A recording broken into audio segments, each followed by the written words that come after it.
Hey y'all, I'm Elisa, the Scrappy Wife behind ScrappyWife.com, and today I have a Bible journal process video for you.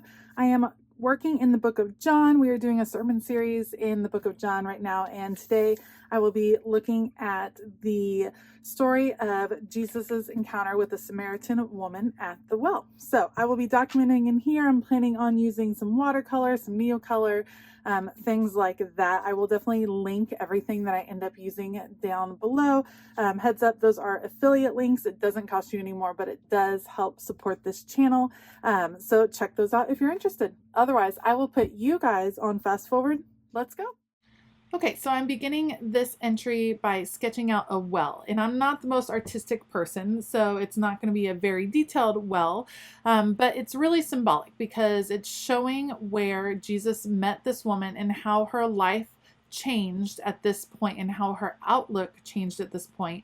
And that is just a reminder of how our outlook should change when we encounter Jesus. I did a quick sketch of the well, and now I'm coming back with neocolor crayons. This is a water reactive crayon, starting with some gray, and I'm going to use it just to layer on and kind of create a watercolor look with the well. I love using these, especially when I am drawing something that I don't feel super confident in drawing.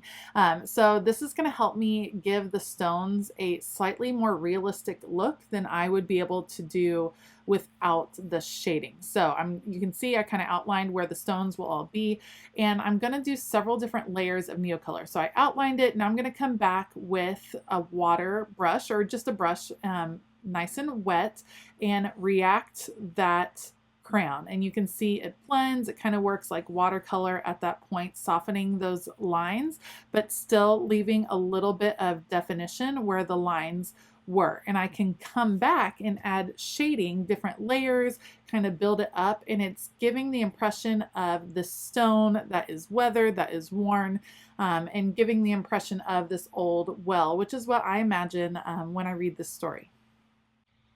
I'm doing the same thing with this roof that is over the well and the bar that goes across it. And this is really going to be a symbolic moment, like I said before, about how we can look at eternity, how once we encounter Jesus, our outlook on life can change. And the title of the sermon series is Living for Eternity from Now On. Not waiting for eternity to happen when we die, but having an eternal perspective and how that can change how we live our life in this world. You can see how easy it is to work with these neocolors and place color exactly where you want it. Once I react the color, I do pretty consistently take my brush to the side and kind of rinse it off or dry it off. I don't want it to be too watery or else everything will bleed all over the place. And once I have my kind of base colors right here and I dried, now I'm coming in to add some more color. So some shading around the bottom, some shading in the corners of these stones to bring them out and to bring that brown color down. I'm also going to add a little bit of blue just to add a blue-gray look. And I'll be able to add blue to the middle to represent where the water is at the well. And again, all you do, you have to color on the different colors and then get your wet paintbrush, and you can see it reacts right away. And then you can kind of pull that color and blend it where you want. And I love, love, love the feel of working with neocolors. It's really relaxing, and to me it makes me feel like I'm better at watercolor than I actually am, which is why it's one of the supplies I really like in my Bible journaling. And also it doesn't bleed through pages, which is another big plus, because you're going to see with this page that I end up using a lot of color, a lot of water, and it still stays on the page. This definitely takes several different coats. I'm going to speed up this next part as I dry and add a little bit of a darker green look to it. You can go as crazy as you want on the colors. I wanted it to be relatively realistic. The background is not going to be necessarily super realistic, but more symbolic of how our outlook changes, adding a few thatches to the roof. And again, just softening those lines just a bit with the water. I got a little bit of blue in the wrong space, but that's okay because it came out. And now just a little bit more definition to my well. Now I will add some color so that the well is sitting on something. It's not going to be super green. This is the desert, so reacting with this yellow sand color, and then I decide I do want a little bit of kind of the olivey green that is in the stone, so I'll add that in over the top just to blend it out and create, like I said, a little bit more shading. Shading is fun to do with neocolors, that is for sure. Once I add the shading to the bottom of the well, then I will let all of this dry using my heat tool, my Ranger heat tool, and then I'll take my attention to the background of this page, which is going to be using a ton of watercolor. Okay, so the idea for the background is this sunrise sunset feel, and the back or behind the well is going to be darkness representing night, and then as you cross through the well you will have day, like a sunrise or a bright day, and that is representative of a quote that my pastor shared during this sermon series. The quote is from Thomas Watson, and it goes like this: "Eternity to the godly is a day that has no sunset. Eternity to the wicked is a night that has no sunrise." And the idea I wanted to represent is that once this woman had encountered Jesus, her whole world changed, and now she was in this world where there was no sunset. It was this beautiful, bright, colorful world, and she left behind a world of darkness and shame, and her life was going to be completely different from that point forward. And so I wanted to represent that with color. The illustrating Bible can sometimes be challenging with watercolor.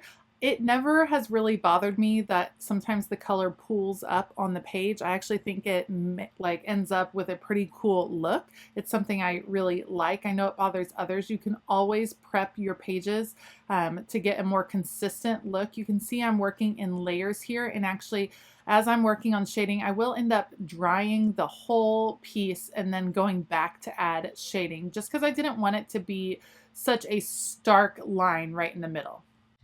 Watercolor also has a tendency to really wrinkle the page, and again, that's something that has never bothered me. I like wrinkled Bible pages actually, because to me it just is representative of a Bible that is used and loved. But for this particular page, I actually ran into the first time where I did not like my page being wrinkled, and that's because I was adding hand lettering after the fact. And so what I did was iron my page for the first time. And I know several of you have mentioned in the past that you could do that. And I've always been a little bit scared to try it, but I did it in this case. So I turned my Easy Press, my Cricut Easy Press, on to about 250 degrees. I covered my page with one of my husband's handkerchiefs that was, a light material, and then I just ran the iron over it a couple of times, and it worked really nicely to flatten out the page so that I could add the hand lettering. And here is where the hand lettering is going to go. I'm going to add the title "From Now On." And I know I used that title recently in another Bible journaling entry, but it's okay if you're going to have a sermon series or a devotional series and you want to use a consistent title so that they go together, something like that. That is totally fine. You don't have to reinvent the wheel every time you Bible journal. It is about the time spent in the Word and what it means to you. I've obviously done watercolor a million times before, but it really was what jumped out at me as the best way to represent what I was trying to internalize from the sermon lesson. I'm using my Tombow lettering pen to add a little bit more weight to some of the downstrokes just so that they really stand out. And then I will pull out a ruler and add a few journaling lines so that I have room to write out the quote that I was wanting to represent. So I have journaling lines right here. I just don't trust myself to write straight without the journaling lines. I just know that I'm going to need them. I've had people ask me before how I know how many lines I need. I usually just guess. I try to go less than I need, and that way I can always add more. I don't want extra. And in this case, it all worked out perfectly. Once I add in that quote, then this page will be done. If you liked this video, please give it a thumbs up and consider hitting that subscribe button as well as the bell notification button. I did not actually use a lot of different supplies this time around, but I will link what I used down below, including neocolors and watercolors, my favorite watercolors and my favorite paintbrushes. So you can check those out in the description box. I want to give a huge shout out to my Scrappy YouTube members. Thank you so much for all of your support. We are having a great time over in the Scrappy YouTube community. If you want to find out more, then make sure you click the join button or check the link in the description box. All right, I hope that you have a fabulous day. And as always, keep it creative.